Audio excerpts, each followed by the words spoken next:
और तीसरा प्रश्न है, श्री मधुसूदन के संतरा के बगीचे में आड़ी कतार में पेड़ों की संख्या खड़ी कतार में पेड़ों की संख्या से 5 अधिक है। यदि संतरे के बगीचे में कुल 150 पेड़ हैं तो आड़ी तथा खड़ी कतार में पेड़ों की संख्या कितनी होगी? निम्न प्रवाह आकृति के आधार पर उदाहरण हल कीजिए। जैसे यहाँ दिया हुआ है कि हमें पहले मानना पड़ेगा कि माना खड़ी कतार में पेड़ यक्स हैं तो आड़ी कतार में पेड़ कितने होंगे वो, फिर कुल पेड़ों की संख्या बराबर कितना ये, फिर वर्ग समीकरण बनाएंगे, उससे वर्ग समीकरण को सॉल्व करके यक्स का मान ज्ञात करो और फिर हमें खड़ी कतार में कितने पेड़ हैं ये आ जाएगा। तो और फिर आड़ी कतार में कितने पेड़ हैं वो भी हल करने पे आएगा। तो इस तरह से ये प्रवाह आकृति दिया है, इसके अनुसार सॉल्व करके उसको पूरा करना है। तो सबसे पहले तो देखिए, माना कि खड़ी कतार में पेड़ यक्स हैं तो खड़ी कतार में पेड़ों की संख्या यक्स है।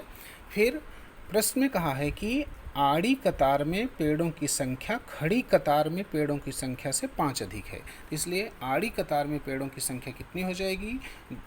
खड़ी कतार से 5 ज़्यादा, तो यक्स प्लस 5। तो कुल पेड़ कितने हो जाएंगे? जैसे ये आड़ी और खड़ी कतार ऐसे दोनों हैं इस तरह से, तो हमें क्या करना पड़ेगा, जितनी कतारें इस तरह से और इस तरह से हैं सबका गुणा, मतलब ये और ये दोनों का गुणा, तो कुल पेड़ कितने हो जाएंगे? यक्स गुणे यक्स प्लस 5।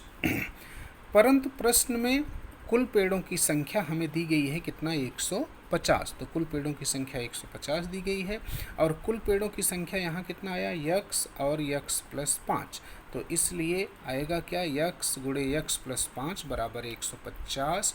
अब इसको सॉल्व करेंगे, यक्स का गुणा पहले यक्स में होगा तो यक्स का स्क्वायर, यक्स का 5 में गुणा होगा तो 5x बराबर 150। अब इसको वर्ग समीकरण के रूप में बनाएंगे तो यक्स स्क्वायर प्लस 5x, 150 इधर आके माइनस 150 बराबर 0। अब इसका गुणनखंड विधि से गुणनखंड करेंगे तो ये है माइनस 150।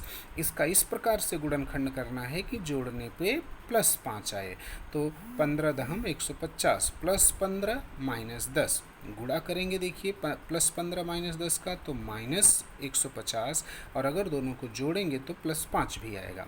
तो अब पहला एक्स स्क्वायर, फिर इस 5x की जगह ये दो भागों में डिवाइड करके लिखेंगे तो प्लस 15x माइनस 10x, और लास्ट वाला पद भी सेम लिखते हैं, माइनस 150 बराबर 0। अब पहले दूसरे इन दोनों में कॉमन क्या है? यक्स कॉमन है, तो यक्स स्क्वायर में से यक्स कॉमन हो के यक्स बचा, 15x में से यक्स कॉमन हो के 15 बच गया। इन दोनों में देखिए 10 और 150 भी 10 से कटेगा, मतलब दोनों में कॉमन क्या होगा? 10, तो माइनस 10 कॉमन कर लिया तो यहाँ से यक्स बच गया, और माइनस कॉमन होने के कारण प्लस आया, तो 10 का 150 में भाग देंगे 15 आएगा और बराबर 0।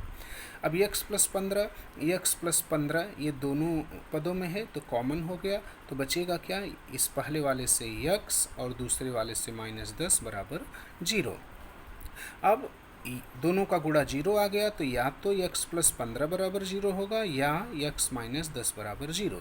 ये 15 राइट में जाके प्लस है तो माइनस, तो यक्स बराबर माइनस 15, और यहाँ से माइनस 10 जब दूसरी तरफ जाएगा तो प्लस 10 हो जाएगा, तो यक्स बराबर 10। परंतु x बराबर माइनस 15 अमान्य इसलिए है कि पेड़ों की संख्या निगेटिव नहीं हो सकती। माइनस 15 ये पेड़ की संख्या नहीं हो सकती, इसलिए सही उत्तर क्या है? x बराबर 10। तो इसलिए खड़ी कतार में पेड़ों की संख्या यक्स है, तो खड़ी कतार में पेड़ों की संख्या बराबर यक्स और बराबर 10 आएगा, तथा आड़ी कतार में पेड़ों की संख्या उससे 5 ज़्यादा, तो यक्स प्लस 5 और वह बराबर 10 प्लस 5 और बराबर 15। तो अब जो प्रवाह आकृति है उसको पूरा करेंगे। तो पहले माना खड़ी कतार में पेड़ यक्स, ये तो दिया ही था, इसलिए आड़ी कतार में पेड़ इससे 5 ज़्यादा, तो यक्स प्लस 5। तो पेड़ों की कुल संख्या क्या होगी? खड़ी कतार गुणे आड़ी कतार, तो यक्स गुणे यक्स प्लस 5। अब वर्ग समीकरण बनाएंगे, तो बनाएंगे कैसे? क्या कहा है कि यही पेड़ों की संख्या कितने के बराबर है? 150। तो समीकरण इस तरह से बन जाएगा, और फिर इसको सॉल्व करने के बाद यक्स का मान कितना आया? 10 आया।